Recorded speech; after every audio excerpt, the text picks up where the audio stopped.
And a pleasant good day and welcome to each and every one of you to the Information Command Center here at the studios of the Government Information Service. I'm your host, Tony Nicholas, and we are broadcasting on NTN as well as the Government of St. Lucia Facebook and YouTube channels, as well as you could join us on WVNT 93.5 for our daily updates of our national COVID response. It's another beautiful sunny day here in St. Lucia, although earlier on we experienced some brief intermittent showers. And earlier on today, we heard from the officials of NEMO who discussed what obtains now that St. Lucia has been placed under a water emergency and certain practices are prohibited. St. Lucia developed a water management contingency plan following a severe drought in 2001. And then we had another drought following a dry spell between October 2009 and March 2010. And this water management contingency plan was fully implemented back then. Earlier today, Jason Ernest of the Water Resource Management Unit spoke on the position the island now finds itself as we are faced with this severe drought. Let's take a listen to what he had to say. Right now, simply put, it's a case of demand versus supply. The demand is great and the supply is unfortunately dwindling. We haven't had a rainfall or significant rainfall in a while. It's slow rainfall and the predictions had shown that we would be going through a dry patch for the first half of this year, and the conditions hasn't changed. In January and February, we did receive moderate rainfall, which helped to recharge our rivers and also the storage at the John Compton Dam and the catchment areas where was co-abstract water, the intakes. But from March and April, rainfall has been significantly low. In comparison to previous years, in 2015, we had a water stress year. The rainfall for March at the John Compton Dam was approximately 50% below what we got for 2015, and it was a water stress year. In April, it went down significantly. There was a 70% decrease in rainfall compared to April of that year. And compared to last year, it was even less. So definitely there hasn't been a recharge of rainfall into the system. So it reached a point where decisions had to be made. It took a while for us to do the analysis and to make sure that at the end of the day, when we reach at this point, which was the last resort in terms of declaring the water-related emergency, we had no choice and we had to look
You notice shortness of breath and a stark pain in your chest. You might have lost your taste and smell, and you're breathing like you just walked up 3 flights of stairs. These symptoms signal a trip to the emergency department of your local hospital. How will you be treated? When would you be put on a ventilator?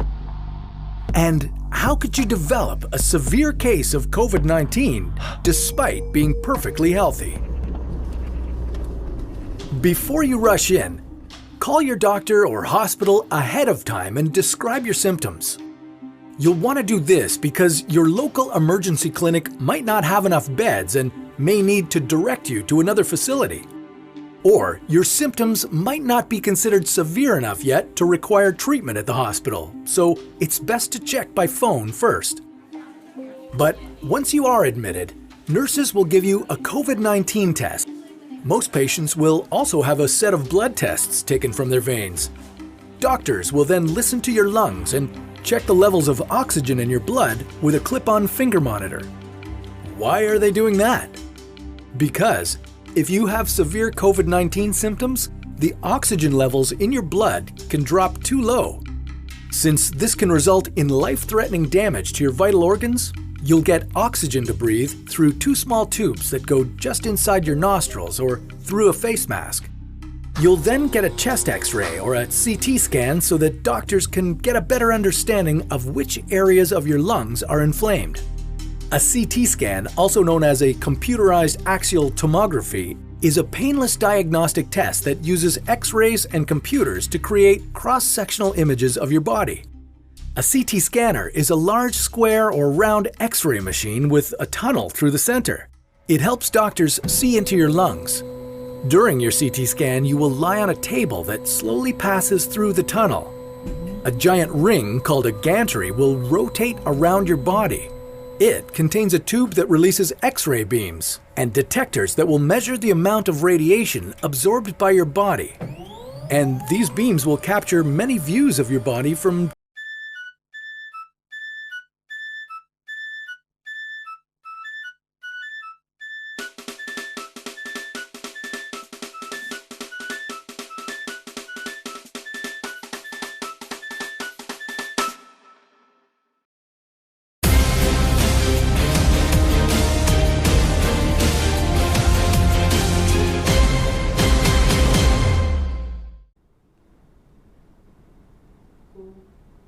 Pleasant good day and welcome once again to the Information Command Center here at the studios of the Government Information Service.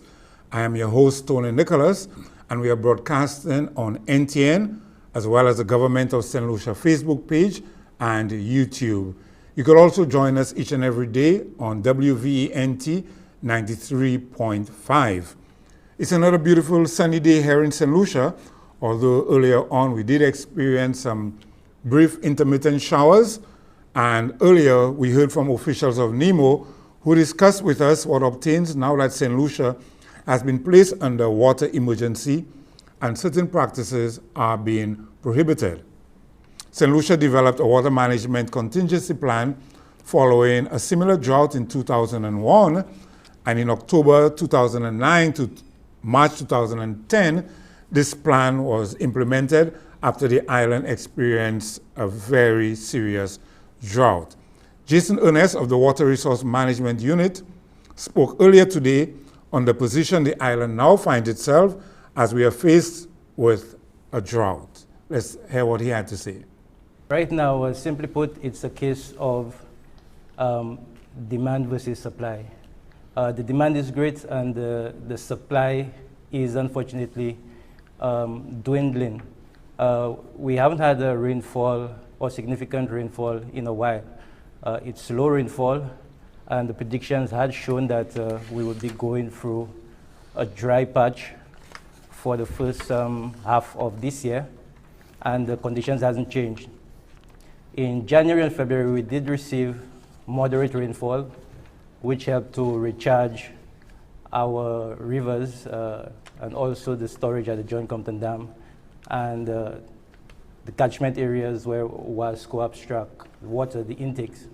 But from March and April, rainfall has been significantly low. In comparison to previous years, in 2015 we had a water stress year.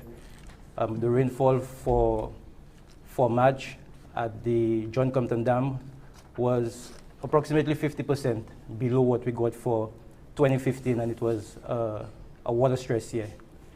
In April, it went down significantly. There was a 70% decrease in rainfall compared to April of that year. And compared to last year, it was even less. So definitely there hasn't been a recharge of rainfall into the system. So it reached a point where decisions had to be made. It took a while for us to do the analysis and to make sure that at the end of the day, when we reach at this point, which was the last resort, in terms of declaring the water-related emergency, we had no choice, and we had to look at in terms of the population and the amount of water that we had available, that we could make it stretch going into July, when the Med Services said that this is the month that we normally receive a significant rainfall into our system. This is the crisis in which we now find ourselves, a severe drought within another crisis with the onset of the coronavirus. And so we are now faced with a water-related emergency, which took effect Monday, May 18th.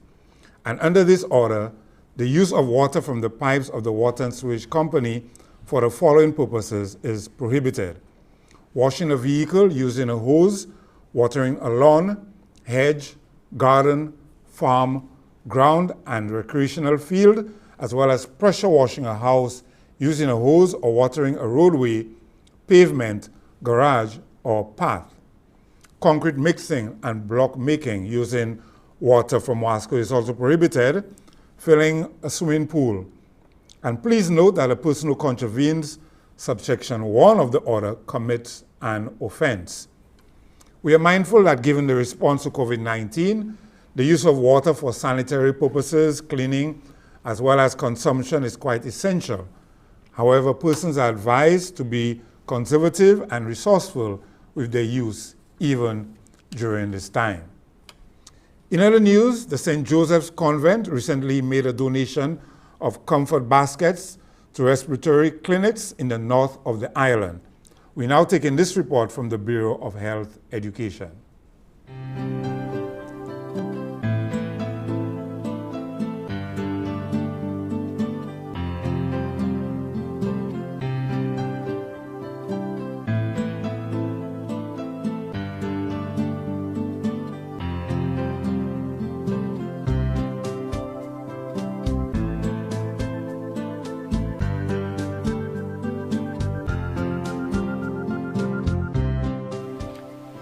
My name is Chelsea Singh, President of the SJC Key Club.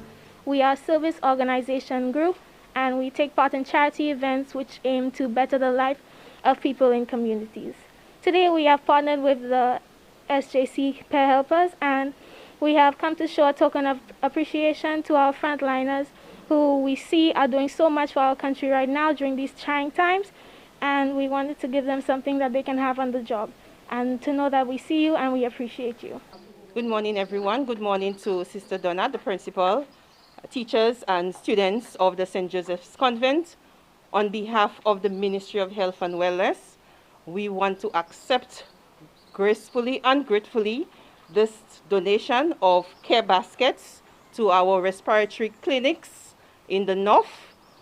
We do appreciate you very much, students and teachers, for presenting us with these care baskets in our response to COVID-19.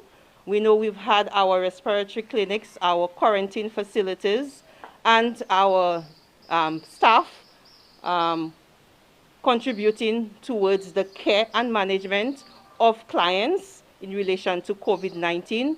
So we do want to thank you immensely for this presentation here this morning, and we'll assure you that from looking at the baskets, I know the staff will appreciate it and will enjoy it. So on behalf of the Ministry of Health and Wellness, once again, we want to say thank you to the principal, teachers, and students, particularly the key clubbers and pair helpers of the St. Joseph's Convent.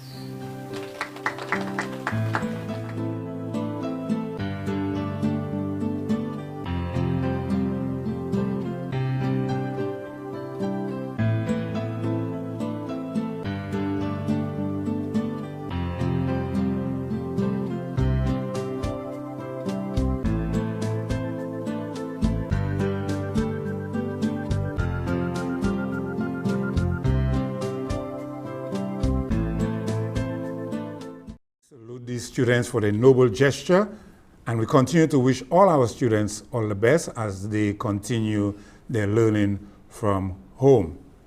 And as we work towards reopening the economy, the government has set standards to ensure that this is done in a way which will minimize the threats on the health and safety of our citizens. The public is advised to take some time to become familiar with the various COVID-19 protocols which have been established for the various businesses and sectors within our society. These protocols can be found on the Facebook pages and websites of the Government of St. Lucia, the Department of Health and Wellness, the Bureau of Health Education, and the Ministry of Commerce. Or you could visit www.covid19response.lc. All business owners, employees, consumers, and St. Lucians are urged to continue following the COVID-19 safety measures and protocols which will help keep ourselves, our families, and our country safe. We are due for our first break, and when we come back, we'll be joined by our in-studio guests. But to lead us into that break, we have a message from a student, Tristan Dorville, who is also one of our national swimmers.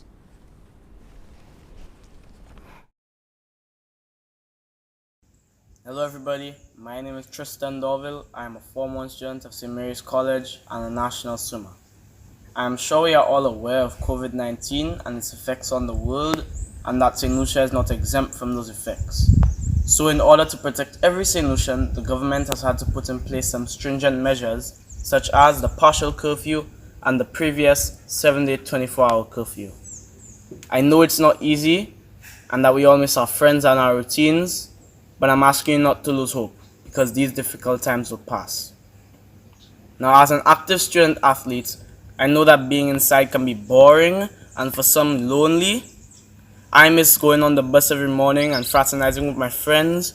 I also miss having lively conversations with my bus driver, Thomas.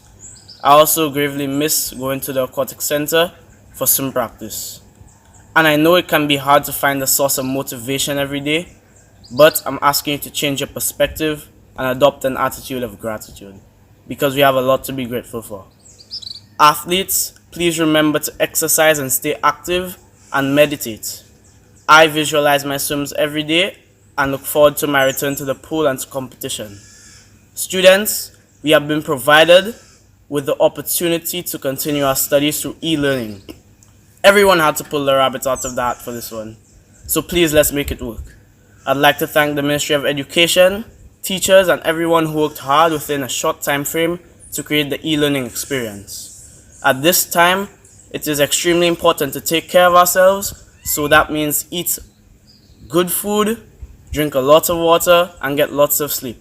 And I can promise you, if we do all these things and we do it right, St. Lucia will come out of this pandemic a better and stronger nation. Thank you. With all that's happening around us, simple adjustments are necessary to keep us all safe. When calling 911, we may need a little more information to deploy the right personnel and protocols. You may be asked about your travel history, signs and symptoms, contact and movement history, and whether others in your household are exhibiting similar symptoms. Please be patient and cooperative during this time to ensure you receive the best possible care while keeping our first responders safe.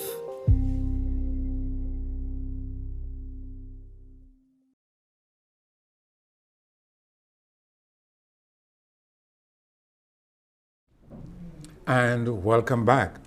As part of our COVID-19 response here at the Information Command Center, besides bringing you some of the officials, the healthcare, the ministers and what have you, we have been attempting to bring in different aspects, looking at our economy, looking at how young persons are responding, our students, as well as some of our young entrepreneurs. Well, today we have in studio with us one such young entrepreneur. Her name is Donna Hyacinth of Ecocreationz. Yes. And she's in studio with us, and she'll be telling us first a little bit about herself. Well, like you said, my name is Donna Hyacinth, and I attended the Grizzly Secondary School. I graduated but didn't, forward my studies in up the morning or anything. Well, I taught myself many things that I know now. And in the short period of time, I started a business, which is Ecocreationz, where we do recycling and upcycling of textile waste. Yeah. What year did you start? Actually, I started last year. It's been a year in process. Why did you decide to go into this? First of all, tell us a little more about Ecocreationz, the name, what does the name signify, and exactly what it is that the company does. Well, Ecocreation actually came about, first it was like, it was a fashion design business with crochet and clothing, joining the combination of crochet and clothing, but it wasn't working in my favor, people people love it, but everything like crochet and stuff, they have people doing it already, and I'm not that good in the crochet part, you understand? So I was like, clothing, what can I do with clothing? So I went to a competition called Get in the Ring, and then I met with a business consultant there, Kezia Prevail, and then she told me, like, you do with clothing and stuff, like, you all revamp clothing with crochet, why don't you, take that to the next level and, try and bring back the life of jeans or something else? And I was like, and, it was like a light bulb. And then I started saying, why am I doing like fashion? Why am I buying stuff to create stuff when I could just take stuff that's already there and create stuff, So that is how the recycling part of it came about. And we call it Ecocreationz because the creative part of it. So yeah. And what has been the response so far? With COVID-19, sad to say all the drama that is happening around the world. But I cannot say it hasn't affected me in a negative way because, as you know, my business is in the beginning process where I bring back the life of jeans or I upcycle some clothing for people. But I've never actually came about to creating a product. So due to COVID-19, I was able to, take the clothing that I've been collecting and turning them into face masks, upcycling them into medical face masks like these, And we sell some and then we give some to the Salvation Army people, so they can do their job. And we also partner with them because they're the ones giving us clothes and stuff. So yeah. Tell us a little more about your venture partnering with the Salvation Army and how has that been going? It's been going from the beginning actually, because when I started I was looking for like where can I get clothing. I know there's a lot of clothing stores who actually just leave their stuff stored in the room or whatnot, and when they're done with it they just get rid of it, they throw it, right? And I'm like, okay, they probably send it to the Salvation Army, but when it gets there and piles up, what they're going to do with it next? So I decided to go to Major Michael and I spoke with him. I showed him my idea and he was like, brilliant idea, and he was like, there are so many clothes I do not even know what to do with, so it will be like a relief to give you some. And he started, and then we spoke from there, and then I hip on board with the Salvation Army from there. Have you also been working with them in their response in terms of assisting the needy even during this pandemic? Well, when it comes to the needy and stuff, no, I'm more in the background working with the mask and doing my thing, I'm trying to get my stuff out there. But working with the needy, there's people like Exotic Cuisine, Trudy. She's working with the government and them to provide meals and stuff. I know a lot of people who actually are helping, but yeah. Now let's talk a little bit about the mask. I've seen different persons use different patterns, different methods in terms of coming up with the right fit, because it's very important to have the right fit. Tell me a little more about your mask. Well, my mask is kind of medical kind of vibe, because I wanted it to be a safe measure, because you have to make it out of 100% cotton, and you have to have like at least 2 fabrics. So I made mine with medical mask, like I added filters so you can breathe in there, and it's 100% recycled. I use everything from the stuff I collect. So that is why I like it so much, because it's 100% recycled. I don't buy stuff and add it to there. Okay. I use what I have. In the midst of COVID, we've seen a lot of small businesses more and more utilizing social media. Yes, when it comes to the online-based businesses, I mean, like COVID-19 actually helped boost these businesses to an extent where there's this delivery guy up north. He's actually doing really pretty good due to COVID-19, because now his business is excelling in deliveries all over the island. There's also a friend of mine who started her braiding business. It was way back, she was doing mobile braiding, but it wasn't like, that big fuss. But now since COVID-19, It's Queendom Braiding. You should check it out on Instagram. Since COVID-19, I mean, like, she does mobile braiding, so she comes to your house and she takes the necessary precautions. And she do your braiding for you, she do your washing for you, deep washing and the moisturize and everything. And you know, she leave your hair fresh and she go about her business. I also know this fitness guy, Voltage Fitness, who had to do some changes in his business and, you know, go to the social media platform to help his clients, you know, through Zoom, through MySpace, not MySpace, what do you call that? There's this platform, I cannot remember the name, where, you know, the face-to-face people, yeah. So, and there's also a restaurant business I know that just started out, and, you know, delivery, which is called Sam's and Sons. They're located in Babono.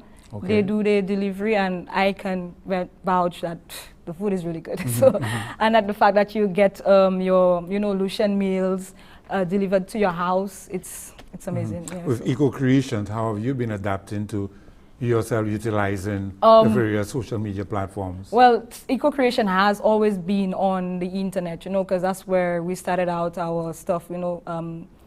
The startup is always on the internet platform like Instagram, Facebook. So due to COVID-19, it hasn't affected me, you know, because people still call to get this stuff, their clothes revamped or, you know, get it changed into what they want. I come to you, you know, I collect, I do what I do, I come deliver. So it hasn't, you know, affected me in any.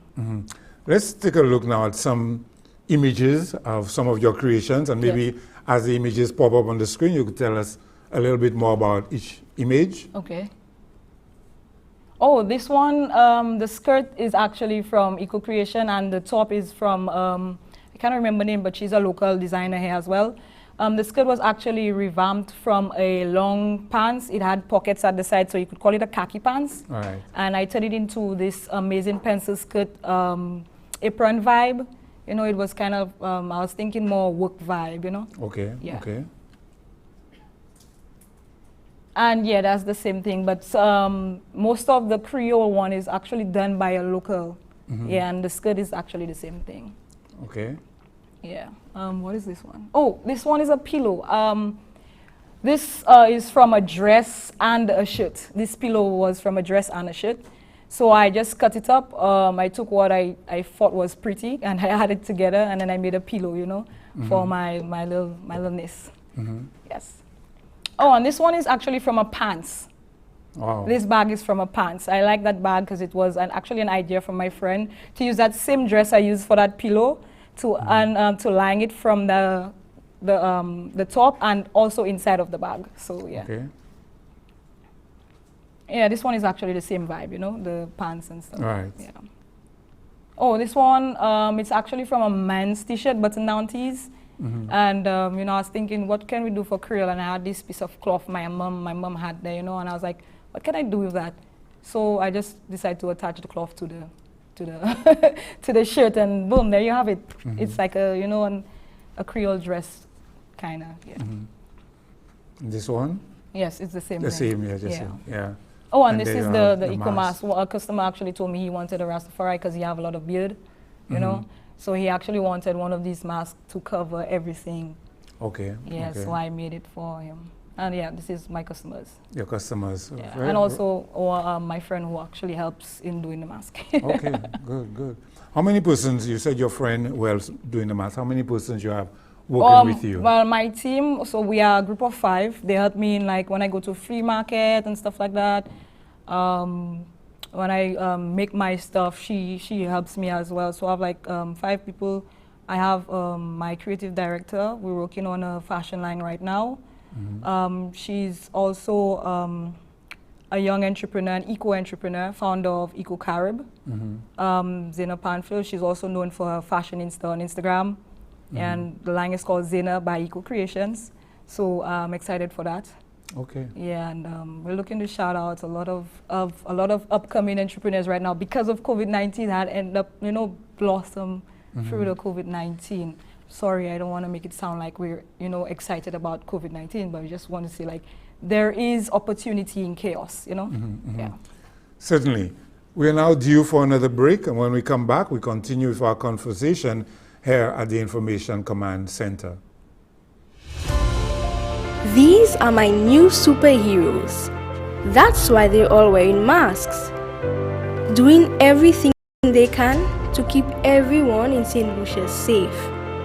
You don't think we know who you are, but we see you every single day. You are my friend's dad, my uncle, my father, my best friend's mom, my aunt, and the guy next door. You are the best of all of us, working together to save the world. Not all superheroes get to wear capes, but you might have noticed they're all wearing masks. So, be a hero and wear one too. Stay safe, your Digicel family.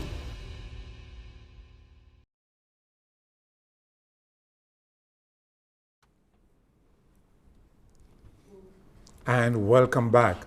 We are here in studio at the Government Information Service, our Information Command Center, your response to COVID-19.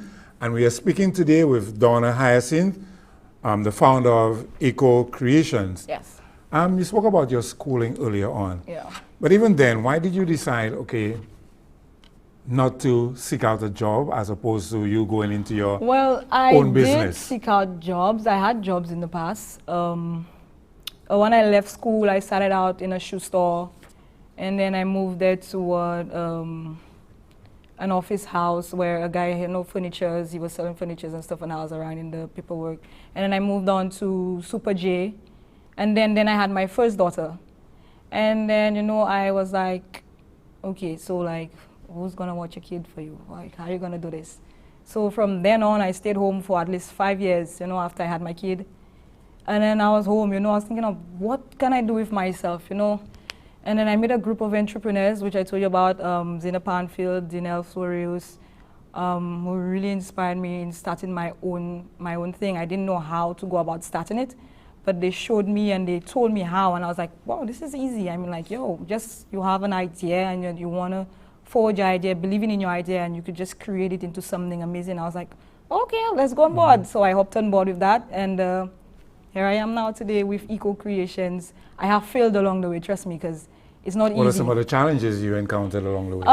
Challenges, well, there's a lot of mistrust. You know, people you thought that was, you know, there for you. Finance, for one, because, you know, when you're starting off a business, it's not that easy as just, you know, going and start off a business and you have no idea what you're doing or how you can start that. So just meeting people like Michelle Samuel, Startup Adult St. Lucia, Slug Terror, she's in charge of these programs. She actually helped me lift my feet off the ground in carrying me along the entrepreneurship line. We're teaching me how to start my business plan and pitching your business and all of that, you know, and in also schooling you into, you know, she have the reading program and all of that. So it's actually a really, really big help for people who wants to start a business, and even if you don't have the high-class education, you know, and you have a brilliant idea that can work and you can push it to the best of your ability. Yeah. What assistance, or were you able to access any assistance from organizations like SEDU? And Yes. have you participated in any? Yes, I have. SEDU, when it comes to regards to accounting and stuff like that, they have programs that can help you in managing your money and marketing and stuff like that. They're actually a game I tend to, I can't remember that game, but I was in the beginning process of me starting out. Well, it was Pixamif at first, but now it's Ecocreationz, yeah. And yeah, like I said, through SEDU, I met with Michelle, and then I started meeting a lot of business people. There was this mentorship program where I met my mentor, Natasha Evans from Invest St. Lucia. So I've been getting a lot of help through to the SEDU program and also the non-profit Slug Terror programs. Yeah. In terms of trade shows, have you participated in any trade shows, exhibitions? No, I have only the mentorship program where you had to, you know, present your business and tell people what you do and, you know, how you do it and stuff like that. But that was the Taiwanese trade show. I think I didn't apply for that one on time. But yeah, I've been popping up in events. You know, they had the event down at Point Seraphine. No, I tend to poke my head in every event they have for entrepreneurs in St. Lucia, so I could get my stuff out there, get my name out there, get my vision and idea out there. What advice would you have for other young persons, even during this time where persons may not be as optimistic as yourself? Well, I have a team with me where we have a group where we help and support each other, because we know how difficult it is when you're trying and begin something and people don't believe in you, and like, they tend to put you down and tell you, just so you're going to be posting that, we think people will like that, and that tend to put you down in, you know, just starting, just taking a step. So like, if you want to start something, you believe in that so much, I mean, like, you should just take the step forward. Just say, you know what, I believe I can do that, and just take the step forward. And if you just take the step forward, you might break a boundary where you could see differently and see the response of people. You know, okay, you post it out there, people hate it, you could always take it down. But what if people love it? You understand? So yeah, I just want to say to you, the young people out there, like, if you have an idea, great idea, and you know it's gonna go forward, just do it. If you have to close your eyes and jump, do it. Any new aspects of the business that you would be venturing into anytime Yes, soon? like I said, I'll be launching a eco fashion line soon with Miss Zena Panfield, founder of Ecocarib, and also Pink Charcoal. We're working on our eco. When you say eco fashion line, tell me. It's more like, you know, you use stuff that's already there and you transform them into classy, how you say it, elegant look style, you know, in the modern style, the modern way, because they have different people, different style, different version of way. You know, it's up to you and what you like. And so we're looking to launch an eco brand. So I can expect to see a virtual fashion show on Yeah. Facebook or on Instagram pretty soon? Oh, yeah, hopefully. Yeah. Who are some of the other persons that you're working with? There's most, and then you say, because once you're starting off a business, you don't always have money to pay clients. So I pull in a few of my cousins. She helped me with some of the making of the mask as well, and also selling my stuff when I go out there. Sabrina Eugene, there's Chanel, August, like I said, Zena Panfield, which is the creative director, and there's myself, and there's two others, like, I didn't want me to mention the name, but they're two guys. So yeah, I have a group of people that have my back, and I'm grateful. And when I asked you about the advice for other young persons, I recognize that you're quick to point out having that positive support team around you. Yes, it is. It is important to have a positive, because the fact that you can get a high so quickly just from an idea, and you know you're excited, you go and tell someone, hey, I have this great idea, and then they said, hey, I don't like that, hey, that could just shit you down one time. And the whole idea of you trying to bring it to somebody else that might love it, you would be afraid because that somebody else then judge you negative for that. But if you have a support team, and then people saying, hey, it may be stupid, but you never know until you try. So try, you know, and then most of us has passed through most of our goals. Like I had a friend who's so shy to post stuff in the internet, like regarding to her business and whatnot. I told her, just, you know what, just post it. You never know what people, and when she finally posted, I mean like a whole year later, and she finally posted, she got over 1,000-something views just by her talking about what she do. So you never know who's interested in what you do. All you have to do is, you know, try and keep positive. Regarding COVID-19, we are being told that we may be in this for a long time. We do not know when the end will be any time. I think so. I think we should call it the new. With all the adjustments that we have to be making, how do you see yourself positioned in your business in light of all of this? Well, Ecocreationz in positioning, like I say, if I could get Ecocreation to extend, I see that it can help the economy because it's already an ecosystem trying and, you know, clear out the environment from textile waste. So if I can put that to a huge, on a huge massive scale, that we can actually help create jobs and stuff. So this is my vision for Ecocreationz, actually having a place where persons can come and you don't necessarily have to have the high-tech, you know, education in order for you to make ends meet so you can go feed a child, or for, you know, make ends meet so you can go feed your grandma or something, due to that, you know, you have the education but you couldn't go school or get the papers, but you could get a job to give you at least 5 in your pocket for the fortnight, where you know you can make it till the next fortnight or make it till the next, because I've heard a lot of people, and I've been in the situation where we didn't have anything to eat, or, you know, only if we had a job or if we had this, or, you know, so like due to my situation, I'm trying to create a light somewhere for somebody in need, you know. So if I can do that, I'll be amazing. Have you been adjusting to the protocols personally? Yes, because I take it very seriously. I don't want to be arrested. I don't want to go anywhere. I just want to do my stuff and, you know, stay arm's way from the government and, you know, all the stuff. I follow my measures, my precautions. I wear my mask. I'm not wearing it now because, you know, we're 6 feet.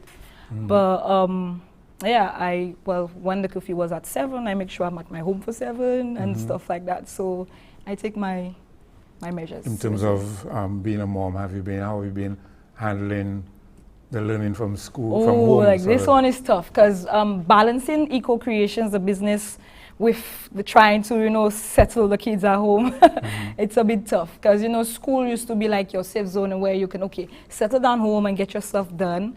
But now it's like you have to, okay, try and, you know, settle the kids down so you could at least try and get something done. But when you try and get something done and then the children's everywhere and then, you know, so it's a bit difficult at home right now, but we're working on it. Okay. Final words from you, final thoughts, and let persons out there know how they could get in touch with you if they're interested. Well, you could find Ecocreation on Instagram, on Facebook, on LinkedIn, on TikTok. Yeah, you could find our work, what we do and what we're about on our social media platforms. Yeah, and you could contact me on WhatsApp as well, 718-5591. Ecocreationz. If you have any questions about Ecocreationz, if you have any unwanted clothing that you do not want, you can contact us. We come to you, we collect, and yeah. Thank you so very much for that very interesting concept, Ecocreationz. Yes. On Hyacinth of Ecocreationz, and here's wishing you all the best in your endeavors and much success to you, and continue to remain safe, you and your family as well. Thank you for having me. Okay, well, thank you, St. Lucia. Thank you to all our listeners and our viewers for joining us here today on the program. And as the country begins to gradually open up, we ask persons that continue to obey the protocols. Yes, the curfew has been extended a little. It's now moved from 9 p.m. now until 5 a.m. Obey the protocols when you're out in public, going to the supermarket, the banks, and what have you. Please do adhere to the protocols, the physical distancing, as well as the wearing of your mask. Today, I leave you with another message from another one of our students as I say goodbye from the program today.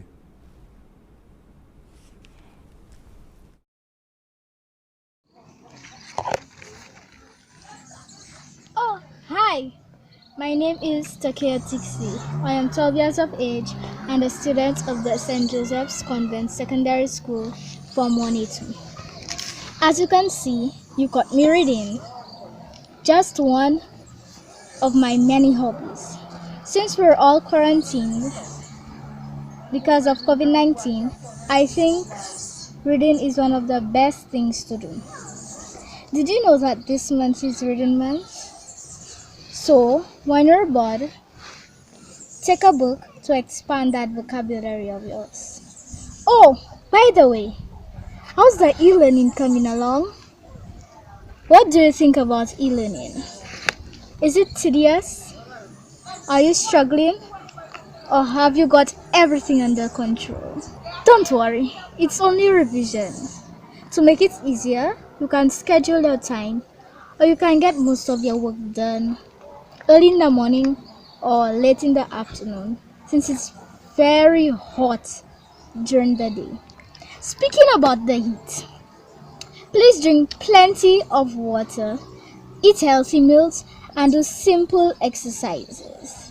Don't stress yourself out. Also, adhere to the protocols.